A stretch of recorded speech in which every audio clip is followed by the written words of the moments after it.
This might be my first time ever doing this on YouTube.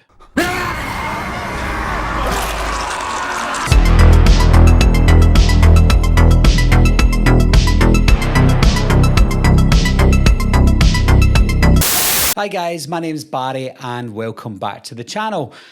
I think this is the very first time, and if it's not, you can correct me in the comments, but I think this is the first time that I've ever done some sort of revised review for a movie that I just recently watched, and that is 28 years later. Now, if you did watch my first review for this, whether that be the spoiler review or the non-spoiler review, I gave it a lukewarm review. I didn't hate it and I didn't love it. I gave it a middle of the road review, and I was kind of sitting on the fence, but that was after just watching the movie.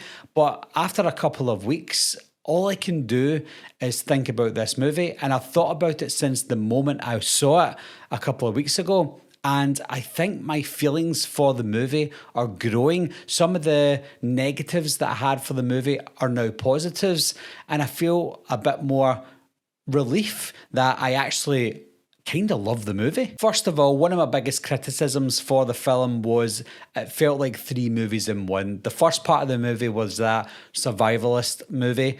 The middle of the film was about loss and love, and then the finale felt a little bit batshit crazy and out of place. Now, at the time, that's how I felt, and it felt all discombobulated, if that's even a word. It just felt totally out of place. And I did mention in my review that I liked all of those three segments of the movie, just not as one.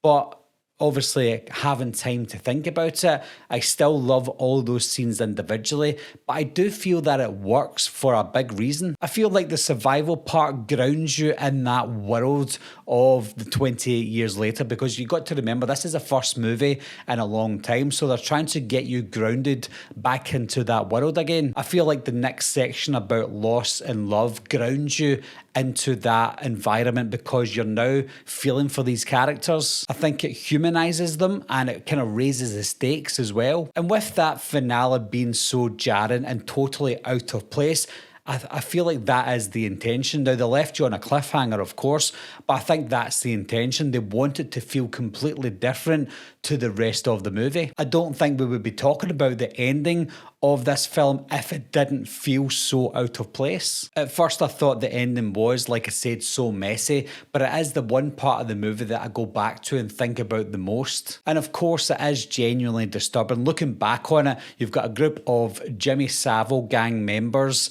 who take a young boy under their wing and walk away with them. Now, to us in the UK, that's totally haunting, but to maybe the American viewers, they'll be looking at that laughing because they think it's a mix between Teletubbies and the Power Rangers. So they're obviously watching thinking, what is this rubbish? It's hilariously bad. Whereas we're looking at it thinking, holy shit, that is the darkest thing I've seen in decades. I think the implications behind it sticks with you for a long time. I can't remember if I mentioned the score in my initial review, but at first I was thinking the score was a little bit off because some of the score during some of the scenes didn't feel like it fit those scenes.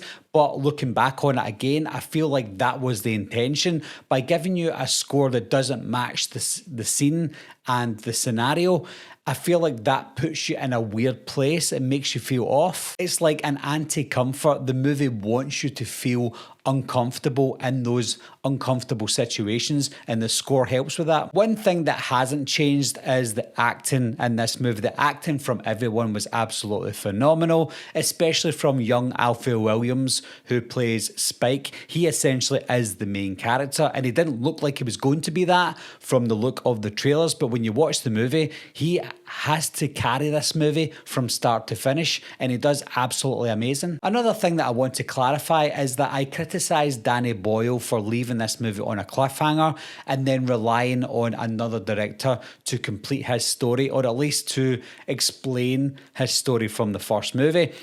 Looking at it on a surface level, I would still genuinely feel that way, but I watched many interviews with Danny Boyle since watching the movie, and I understand the vision that he has now because of those interviews. Obviously, in hindsight, I wouldn't have said that in the first review, but knowing what I know now, I can now say that I understand why he done what he did.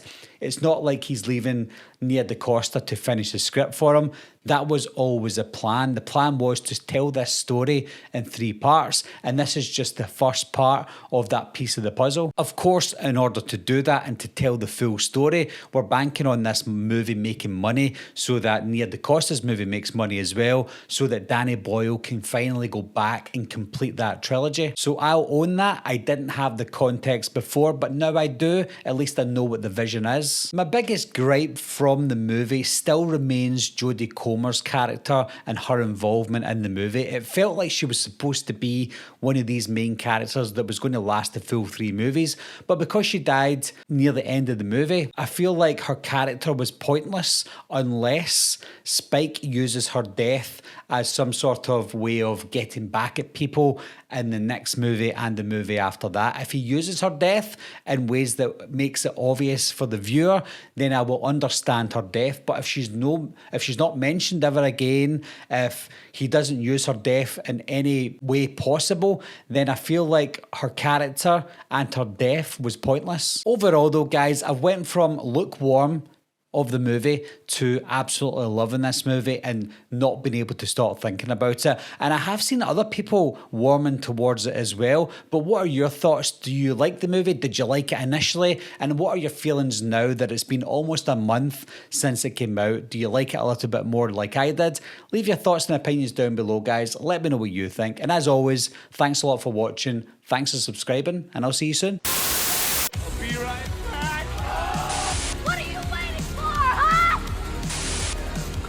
To get you, Barbara. Ever played Skin the Cat? Someone's in the back seat!